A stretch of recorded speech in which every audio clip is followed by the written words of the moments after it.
যৌবনের একদিন মুসা আলাইহিসসালাম মিসরের ব্যস্ত রাস্তা দিয়ে হাঁটছিলেন। হঠাৎ করেই তার চোখ পড়ল এক মিসরীয়ের উপর, যে নিষ্ঠুরভাবে আঘাত করছিল একজন নিরীহ বনী ইসরায়েলির উপর। মুসার হৃদয় দগদগ করতে লাগল, আর তিনি নিজেই প্রতিবাদ করার জন্য এগিয়ে গেলেন। মুসা আলাইহিসসালাম তখন যতটা সাহস পেয়েছিলেন, সেই সাহসে মিশিয়ে এক আঘাত নিক্ষেপ করলেন। কিন্তু আঘাতের সাথে মিসরীয় ব্যক্তি মাটিতে লুটিয়ে পড়ল চিরকালের জন্য। মুসা আতঙ্কিত হয়ে পড়লেন। তার মনে প্রশ্ন জাগল, আমি কি ভুল করলাম? আমি কি হত্যা করলাম? এটি ছিল অনিচ্ছাকৃত একটি ভুল, কিন্তু ভয় ও দায়বদ্ধতার ভার হৃদয়ে গভীর। পরদিন আবার শহরের গলিতে ঝগড়া শুরু হল, কিন্তু এবার সেই বনী ইসরায়েলি থেকে সাহায্যের আহ্বান।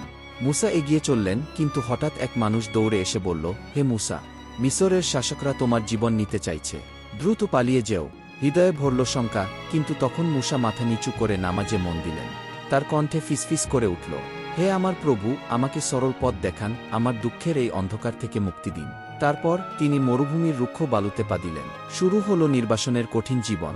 কষ্ট, একাকিত্ব, কিন্তু তবু বিশ্বাস আর ধৈর্যের গল্প। মাদিয়ানের এক প্রত্যন্ত কুয়োর পাশে বহু রাখাল একসঙ্গে জড়ো ছিল।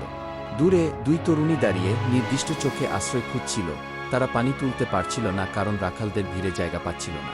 মুসা আলাইহিসসালাম দয়ালু হৃদয় নিয়ে এগিয়ে গেলেন, করুণার হাত বাড়ালেন তাদের জন্য। শান্ত ও ধীরস্থির হাতে পানি তুলে দিলেন। সেই দুই তরুণীর পিতা ছিলেন হযরত শুআয়ব আলাইহিসসালাম, এক মঙ্গলময় মানুষ, যিনি মুসা আলাইহিসসালামকে স্নেহ, আশ্রয় ও নিরাপত্তা দিলেন। শুধু তাই নয়, নিজের কন্যার হাত তার প্রতি বন্ধুত্বের ও শ্রদ্ধার নিদর্শন স্বরূপ দিলেন। এই ছিল মুসা আলাইহিসসালাম এর জীবনের নতুন অধ্যায়, যেখানে তিনি শিখলেন জীবনের কঠিন পরীক্ষা, ধৈর্যের মহিমা ও আল্লাহর প্রতি বিশ্বাসের গভীরতা।